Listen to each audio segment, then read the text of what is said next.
for the reasons that you identified, which is that this is a severe threat because the governments have historically used the threat of a virus to seize power in ways that they could never do in any other context. And from a law, and what my 2 cents on that is from a lawyer's perspective in America, the most dangerous precedents for executive power and state power in this country are in the virus context. It's in the virus context that you see people are shocked to discover, okay, can someone just come to your house, arrest you, do what they did in China, go, lock everybody down, and then drag them out of their apartments whenever they wanted to. Could that happen here in the United States? Well, on paper, no. But our legal history says the opposite. Our legal history shows that there have been examples where there have been virus pandemics. There's been a panic reaction to that pandemic. The government has used it to seize power they could never otherwise seize, taken people, just recently, I mean, like I said, within the last 10, 15 years in Arizona, they did it to an individual. They locked him up against his will. They refused to let them to do anything, and it turned out they were wrong. They locked them up for about a year or so, illegitimately. But so our precedents are that that governments can do this. And look at how quickly they're rushing to do it. Today, there's an announcement in the Hill that they're going to send the National Guard out for the purposes of monitoring and helping with the testing and things of that nature. I mean, does anyone really accept that that's what the full intention is of some of the people that are pushing this panic?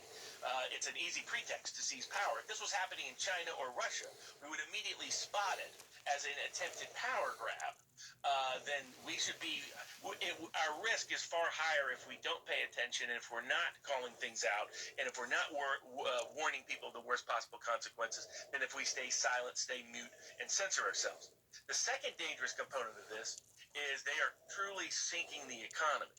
So, I mean, already people don't fully realize what's happening on Wall Street. We have a lot of a debt-driven system where corporations have been buying back their stock, and much of the stock market increase is due to that. And so, consequently, like, here's a big warning sign. The Federal Reserve, there's an overnight market where you buy and sell various forms of debt. It's called the repo market. And it, in fact, is critical to the liquidity of every major corporation in the country and every government, including our own. And the key, and it was that market's problems in substantial part that led to the 2009 financial crisis. Well, the Fed usually helps guarantee money, just prints money and throws it into the system to keep it afloat. Well, normally though they cap it at between 50 to 75 billion. Then they went up to 150 billion. This week they went up to $1 trillion a day. In fact, the Fed has committed to put more money on their balance sheet, 4 times more money on their balance sheet than they did in all of the financial crisis of 2008 in just the next 30 days. They're committing to printing as much money as more than half the national debt. So this has Weimar Republic written all over it. Exactly. People forget those things happen fast. Those things didn't happen slow. I reckon the Great Depression happened in about 6 months, and we spent 12 years trying to get our way out of it, and it took a world war to do so. The Weimar Republic, I was telling somebody the other day, if you want to watch a documentary on what might be coming down the pipeline, watch the show Babylon Berlin, which is about the German Republic during the German era, the Berlin population during that era. And one of the fascinating things they portray is they show how 95% of the people didn't take Nazis seriously at all, up until the time the Nazis actually had power. So there was this slow reaction to risk. There was no Alex Jones calling it out and crying out, saying and warning people of the risk in Germany. And there was were on smaller scale and were, of course, systematically ignored. And so here, you and I both have a lot of friends and family and community and other people that are in the working class community. I don't think anybody that's advising Trump does. I don't think anybody in the press does. So they understand that 1 week of unemployment, that they got basically enough money to survive 1 to 2 weeks. A typical person in America, blue-collar guy in America, has about $400 in savings in his bank account. He can survive 1 week, maybe 2 at the most. Unemployment on average pays less than half. That's right. About half the country is either on welfare or living paycheck to paycheck. That's what's going to happen. And from a experimental perspective, the government creates massively dependent population. You want health care, now you can only get it from the government. You want to be able to pay your bills, you can only get it from the government. You want to be able to live in your house, you can only get it from the government. You want access to food, you're going to need the funds to be able to buy it, and you're going to need to get that from the government. So that's the great danger with this accelerated... I want to ask this question. How long do you think it will be until a depression is irreversible and as overextended as we are, as drugged out as we are, as much on welfare as we are, as defiant as we are,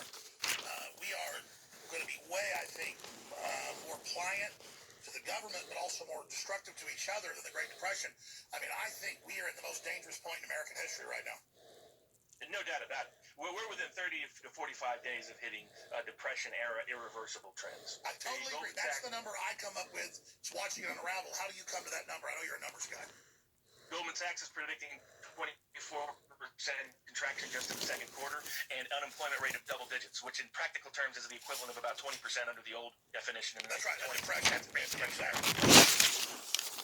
And they're talking about 50% unemployment within 6 months. And let me move to this now, Mr. Barnes. David Knight, at Libertarian on Twitter. Buckingham shot, please. Here is his tweet.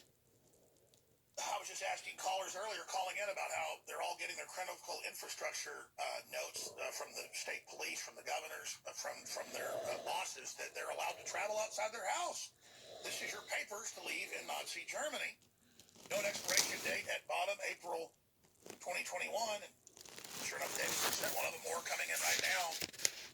Corona@infowars.com. Send them in, folks. But black them out like this guy's done. Bigger than hashtag COVID-19. Reference statute gives exemptions for essential delivery under curfew. Military document. Martial law 2020. Hashtag lockdown movement. Communications. And then it goes. Here is the actual letter. Just click on the letter here for folks on Twitter, please. We'll give them a full screen shot. Now let's give folks the HD if we can. Can we? There we go. Thank you.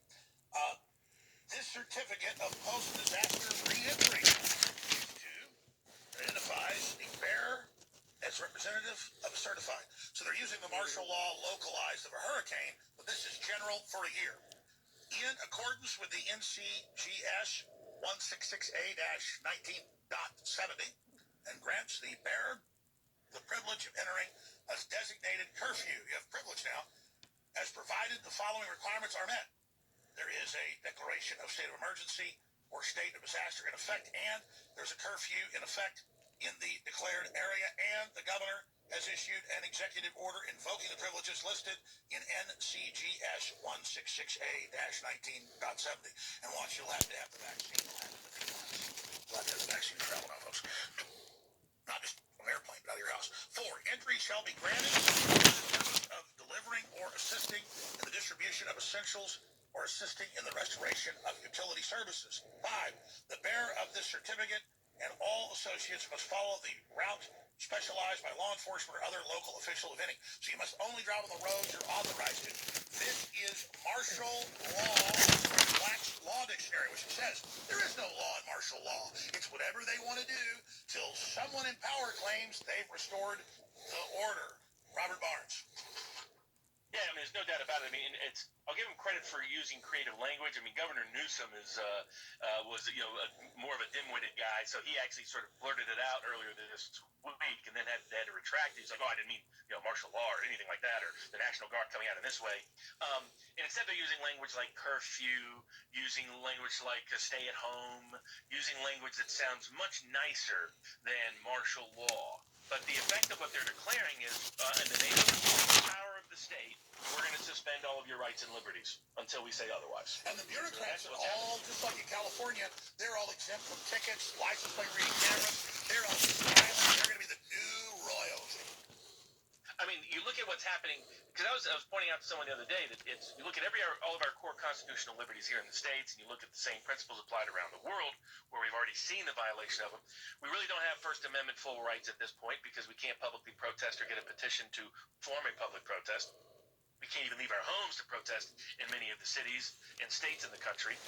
Secondly, you look at the Second Amendment, there's mayors and county governments and city governments saying that they can suspend the sale of firearms. They're going to say that the firearms are not an essential business and thereby close it down.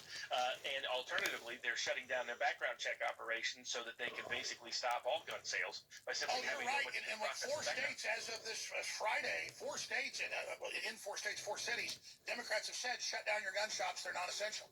So it's already begun. They're selectively using this arbitrary power. Exactly. And then the other way to do so, it's a sort of classic sort of Soviet kind of mindset, is you simply shut down the background check operation, and then nobody can buy a gun. Because what happens is before you're allowed to buy it, you have to pass the background check. check, and they never pass you on the background check, not because you failed it, but because there's no government employees there to process it, because they shut down that part of the government operation in the name of efficiency and virus. Then you look at people's Fourth Amendment rights in terms of their rights for privacy, their rights against the invasion of that privacy, security of their homes, security of their intimacies and information, included. That's being contravened with the government working together with big tech to surveil people, again, in the name of the virus. We need to track people in the name of the virus. We need to know everywhere you're at. We need to know everybody you've been talking to. We need to know anybody you've been in physical contact with in order to prevent the virus. This is the end of basically everything that makes us a free society. It's all clearly been pre-planned.